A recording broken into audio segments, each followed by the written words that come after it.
You check your portfolio. Silver is down 33% in a single day. You blink. Refresh the screen. Maybe it's a glitch. It's not. Gold just crashed 12%. Your stomach drops. You had positions. Past tense. Because the broker already liquidated them. Margin call. You didn't even get a chance to react. Over 930 million euros wiped out across Europe in hours. Leveraged positions gone.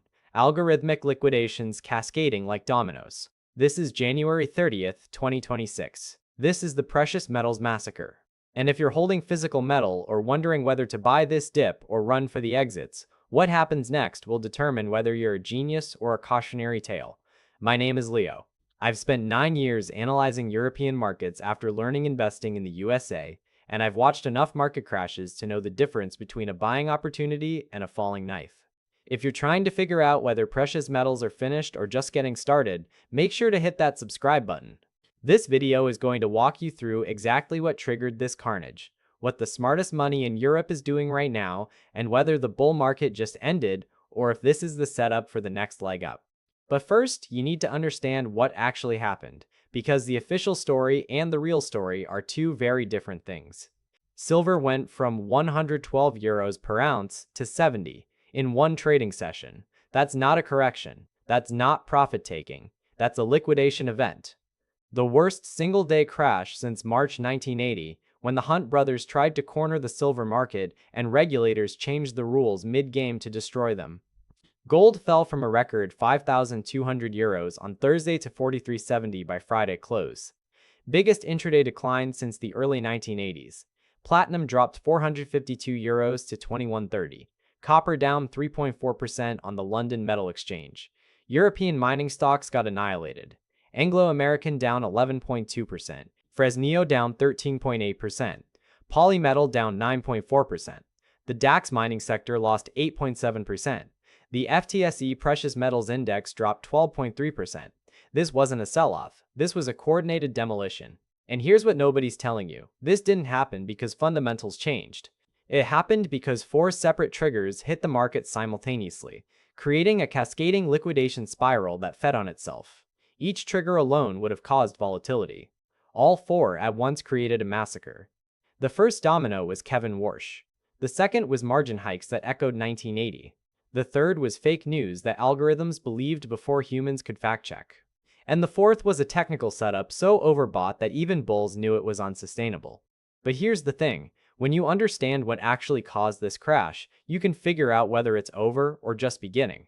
Because right now, institutional targets range from 46.30 to 55.50 euros for gold. That's a spread of almost 1,000 euros. Somebody is about to be catastrophically mistaken. Let me walk you through what really happened. Because if you don't understand the mechanics, you can't understand whether to buy or run. On Friday, January 30th, European markets opened to a bombshell. Trump had nominated Kevin Warsh as the next Federal Reserve Chair. Now, if you don't follow Fed politics, here's what you need to know about Warsh. Markets read him as a hawkish inflation fighter, a strong dollar guy. The opposite of the money printing, currency debasement narrative that had been driving gold higher for months. The EUR-USD exchange rate immediately crashed from 1.08 to 1.04. That's a 4% move in a major currency pair. Massive. And here's why that matters for European precious metals holders. Gold is priced in dollars globally. When you hold gold as a European, you're making 2 bets whether you realize it or not. You're betting gold goes up in dollar terms, and you're betting on the EUR-USD exchange rate. When the euro weakens against the dollar, your gold becomes more expensive in euro terms even if the dollar price stays flat. But when gold crashes in dollar terms and the euro weakens simultaneously, you get hit twice. Double whammy. European investors holding unhedged dollar gold positions faced exactly that, falling gold prices and a weakening euro. A 12% gold crash in dollars became a bigger loss in euros. This created Fed ECB policy divergence. Lagarde at the European Central Bank has been signaling a dovish stance. More stimulus, lower rates. Warsh signals the opposite for the Fed. Tighter policy, stronger dollar. That divergence is poison for euro-denominated gold. But that was just trigger 1. Trigger 2 hit hours later. The CME, the Chicago Mercantile Exchange, hiked margin requirements. Silver margins went up 25% to $32,500 per contract. That's about 30,100 euros. Gold margins increased 10% to roughly 20,400 euros per contract. Now, if you're not a futures trader, here's what that means. Margin is the collateral you need to hold a leveraged position. When the exchange hikes margin requirements, you either deposit more cash immediately or your position gets liquidated. No warning, no negotiation. The broker sells you out, and this happened during afternoon trading hours in Europe, middle of the night in Asia, early morning in the US. Traders were asleep. Algorithms weren't. Over 930 million euros in leveraged positions got liquidated globally. Thousands of contracts dumped simultaneously by algorithmic trading systems executing margin calls. And here's the historical parallel that should terrify anyone holding leverage. This is almost identical to Silver Rule 7 in 1980. The COMEX changed margin requirements specifically to force the Hunt brothers to liquidate their massive silver positions. It worked. The Hunts went bankrupt. Silver crashed from $50 to below $11 in months. When exchanges change the rules mid-game, leveraged players lose. Always. Every single time. Now trigger 3. This one's particularly insidious because it shows how fragile modern markets are. Reuters published a report claiming Trump was stepping back from critical minerals price guarantees. The story hit the wires. Algorithms read it. Positions got dumped across the entire metals complex before anyone could verify whether it was true. Turns out it wasn't. The Department of Energy called the report false and deliberately misleading. But the damage was done. European rare earth stocks crashed. Nordic mining down 8.2%. Umkango down 6.9%. Rainbow rare earths down 7.4%. This is the fake news trigger, not in the political sense, in the literal market sense. Misinformation that algorithms act on faster than humans can fact check. And once the selling starts, it doesn't matter if the news was false. The liquidations are real. The losses are real. By the time the correction gets published, you've already been stopped out. The fourth trigger was technical. Gold's relative strength index hit 90. That's the highest reading in decades. RSI above 70 is considered overbought. Above 80 is extremely overbought. At 90, you're in nosebleed parabolic territory. Silver had rallied 57% in January alone, not over a year. Not over 6 months, in 1 month. That's not a sustainable trend, that's a parabola. And parabolas always end the same way. They collapse. Add in month-end rebalancing from Swiss and German pension funds. These institutions have mandates to maintain specific asset allocations. When metals rally too fast, they become overweight. End of month, they rebalance by selling. That selling pressure hit during thin liquidity because traders were already spooked by triggers 1, 2, and 3. As Katie Stoves from Mattioli Woods said, when everyone is leaning the same way, even good assets sell off. It's not about fundamentals at that point, it's about positioning. And the positioning was grotesquely overcrowded on the long side. The impact on European markets was brutal. The STOXX 600 dropped 1.4%. The DAX fell 1.8%. The CAC 40 lost 1.6%. The FTSE was down 1.1%. But the mining sector got destroyed. The STOXX Basic Resources Index crashed 9.2%.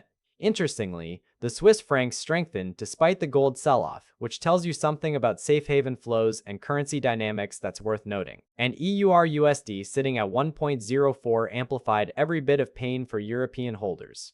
If you're sitting in Frankfurt or Amsterdam or Milan, watching your gold holdings crash in euro terms while the exchange rate works against you, that's a special kind of financial torture.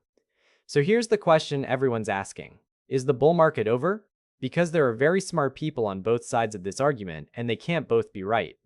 The bears have a compelling case. This looks like the 2013 taper tantrum all over again. Back then, gold crashed when the Fed signaled it would reduce bond purchases. The narrative was the same. Stronger dollar, tighter policy, risk off for inflation hedges. Warsh represents a strong dollar era. If he follows through on hawkish policy, that's structural headwinds for gold, especially for Europeans dealing with EUR/USD weakness. The currency dynamic makes gold expensive for European buyers even if dollar prices stabilize. Marko Kolanovic, one of the most respected strategists on Wall Street, has called for silver to drop to half its current price. That would put it around 35 euros. If he's right, Friday's crash was just the beginning. The technical damage is severe. Silver broke below major support levels.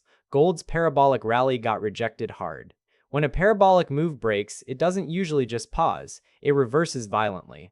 But the bulls have a counter-narrative that's equally compelling. They argue fundamentals are completely intact. European central bank buying continues. The Bundesbank, Banque de France, and other EU central banks have been accumulating gold as a hedge against currency instability and geopolitical risk. That buying hasn't stopped. Supply deficits remain. Industrial demand from Germany's solar and electric vehicle sectors is at record levels. Silver is essential for photovoltaic cells and EV electronics. That demand isn't going away because of a margin hike or a Fed nomination. Gold is still up 80% over 12 months. Silver is still substantially higher than the 27 euros it traded at in early 2025. Crashes in bull markets create buying opportunities. Always have. The current prices offer a 10 to 15% discount from Thursday's highs. If fundamentals haven't changed, that's a gift for anyone with dry powder. And here's where it gets interesting. Institutional targets are all over the map, which tells you the uncertainty is real. UBS has a 55.50 euro target for gold. Deutsche Bank also says 55.50. Commerzbank is at 46.30. BNP Paribas says 51.80. Goldman Sachs targets 45.37. JP Morgan says 46.80. Bank of America is at 46.30. That's a spread from the mid-4600s to 55.50, almost a €1,000 range. When institutional targets diverge that much, it means nobody actually knows what happens next. They're guessing. Educated guessing with models and research teams, sure. But guessing nonetheless. We're halfway through this breakdown, and if you're still with me, you're already ahead of most investors who panicked and sold without understanding what they were reacting to. But don't stop now, because the next part is critical. We need to talk about key levels. Because whether this crash continues or reverses depends entirely on what happens at specific price points over the next few weeks. For silver, the support levels to watch are 65.5 euros, which is roughly where the 50-day exponential moving average sits, and 51 euros, which is the 200-day exponential moving average. If silver holds above 65.50, the damage is containable. If it breaks below and heads toward 51, we're in a deeper correction. Resistance is at 93 euros. That was the previous consolidation zone before the parabolic move. For silver to confirm this was just a shakeout and not a trend reversal, it needs to close above 74 euros. That would signal the worst is over. Gold support levels are 46.30, which multiple institutions are using as a downside target, and then a zone between 42.10 and 40.40. That 4200 area is critical. It's where gold consolidated before the January breakout. If we revisit that level and hold, it's a successful retest of support. If we break below 40.40, the bull case gets significantly weaker. Resistance to watch is the 5,000 to 50.46 euro zone. That's the recent high area. Gold needs to reclaim 5,000 euros to convince anyone this crash was just a violent correction within an ongoing bull market. But here's the wild card. EURSD. If the euro recovers toward 1.10 against the dollar, that alone would provide major relief for European precious metals holders. Currency dynamics matter as much as the metal prices themselves when you're holding assets denominated in dollars, but pricing them in euros. A stronger euro makes dollar-denominated gold cheaper in euro terms. That's wind at your back instead of in your face. Now let's talk about what this means for you specifically as a European investor, because the lessons here go beyond just gold and silver. First, currency risk is real. The EURUSD drop amplified losses in ways most retail investors didn't anticipate. If you're holding dollar-denominated assets as a European, you need to understand you're making two bets, not one. Consider currency-hedged gold ETFs if you want metal exposure without exchange rate risk. They cost slightly more in fees, but they eliminate the double whammy scenario we just saw. Second, the Fed matters globally. The Warsh nomination altered the dollar debasement narrative, which had been a core driver of the gold bull thesis. When Fed policy shifts, it creates ripple effects in European markets because of capital flows and currency dynamics. You can't just ignore American monetary policy because you live in Frankfurt or Paris. It affects you whether you like it or not.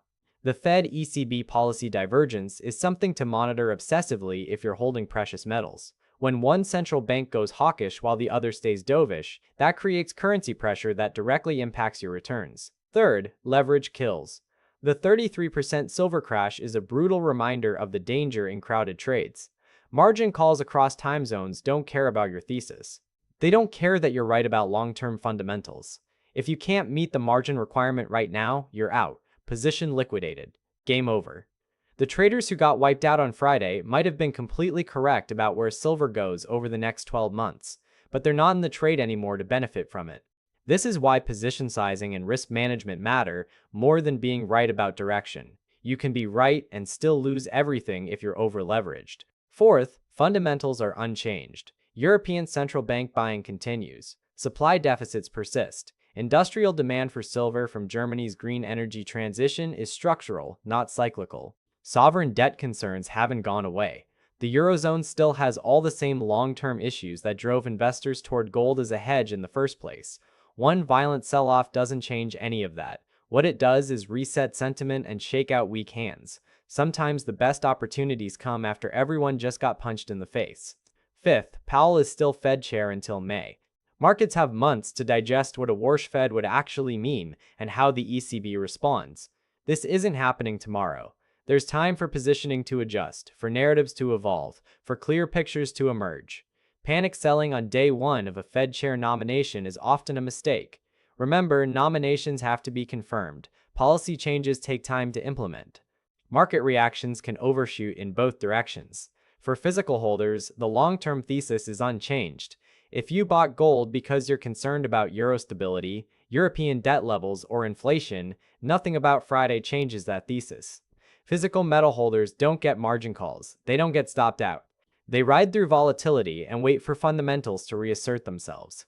If that's your strategy, Friday was just noise. For leveraged traders, this was a brutal reminder that volatility works both ways, especially when you're trading US market hours from Europe. The forced liquidations happened when European traders were asleep or just waking up. By the time you could react, it was over.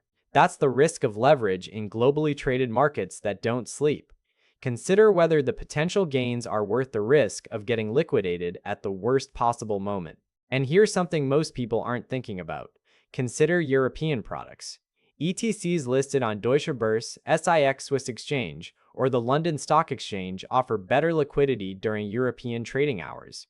If you're buying and selling during the European session, you avoid some of the overnight risk that comes from holding products that trade primarily in New York. It's not a perfect solution, but it's worth considering for tactical positions.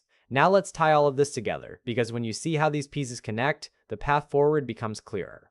The massacre on January 30th wasn't random. It was 4 separate triggers hitting simultaneously during a technically overbought market. The Warsh nomination created dollar strength and policy divergence fears. The margin hikes forced leveraged liquidations. The fake news triggered algorithmic selling. And the overbought technicals plus month-end rebalancing provided the final push. Each one amplified the others. That's how you get a 33% crash in a single day. Not because fundamentals changed, but because market structure created a liquidation cascade. The question now is whether this was capitulation or the start of a deeper correction. And the honest answer is nobody knows yet. We need to see how price behaves at key support levels. We need to see whether EUR/USD stabilizes or continues weakening. We need to see whether institutional buyers step in at these lower prices or wait for further confirmation. We need to see whether mining stocks bottom and bounce or continue breaking down. What we do know is this: the fundamental case for precious metals as a hedge against currency debasement and sovereign debt hasn't changed. The supply-demand dynamics haven't changed. The industrial demand from Europe's green transition hasn't changed. What changed is sentiment, positioning, and leverage. Those are temporary factors. They create volatility, not long-term direction. If you believe the long-term thesis, sell-offs like this are opportunities. If you think the Warsh Fed represents a structural shift that ends the bull market, then this is your exit. But make that decision based on analysis, not panic. The one thing you can't do is pretend this didn't happen. Over 930 million euros in positions got wiped out. That's real money, real losses, real margin calls, real liquidations. Traders who were up 50% on silver for the year just gave it all back and then some in one session. That kind of volatility demands respect. It demands risk management. It demands humility about what you don't know. Because here's the thing about precious metals. They've survived every crash, every panic, every policy shift, every currency crisis, every war, every recession, and every boom in human history. Gold and silver will exist long after every fiat currency currently in circulation has collapsed. They've been money for 5,000 years. They'll be money long after we're gone. One bad day doesn't change that. One margin hike doesn't change that. One Fed nomination doesn't change that. What changes is price, and price is just the intersection of fear and greed at any given moment. Right now, fear is winning, but fear never wins forever. So what do you do next? If you're in physical metals with no leverage, you do nothing. You wait. You let the market digest this. You watch the key levels I mentioned. You see whether the 4630 support holds for gold and 6550 holds for silver. If they do, you're fine. If they don't, you reassess. But you don't panic sell physical metal after a one-day crash unless your entire thesis has changed. If you bought gold at 4,500 euros and it drops to 4,200, that's uncomfortable, but it doesn't mean you were mistaken. It means markets are volatile. If you're trading with leverage, you need to seriously evaluate whether the potential reward justifies the risk of another event like Friday, because this will happen again. Maybe not next week or next month, but it will happen. Markets that go parabolic always crash. Always. The only question is when. If you can't stomach that volatility or can't afford to get liquidated at the worst moment, reduce leverage or step back entirely. There's no shame in that. Survival is more important than being in every trade. If you're thinking about buying this dip, ask yourself whether you're buying because prices are lower or because your thesis is intact. Price alone is not a reason to buy. Gold at 4370 is not automatically a bargain just because it was 5,200 2 days ago. It's only a bargain if the fundamentals support higher prices and this sell-off was technically driven rather than fundamentally driven. Based on everything we've covered, this looks technical and positioning driven, but you need to decide that for yourself based on your own analysis and risk tolerance. Precious metals, the Fed, inflation, currency risk. What topic do you want me to break down next? What financial story is affecting your life that you can't find a straight answer on? Drop it in the comments below. That's how I find the topics worth digging into. The stuff people are actually dealing with. Not the theoretical nonsense that fills most financial media, but the real questions that matter when you're trying to build and protect wealth in a world that feels like it's constantly changing the rules. 10 years from now, you'll look back at moments like January 30th, 2026, and you'll remember what you did. Did you panic and sell at the bottom? Did you freeze and do nothing? Or did you take a breath, analyze what actually happened, separate noise from signal, and make a decision based on your strategy rather than fear? That's the difference between people who build lasting wealth and people who get shaken out of every position right before it works. Your future self is counting on the decisions you make right now. Make them wisely.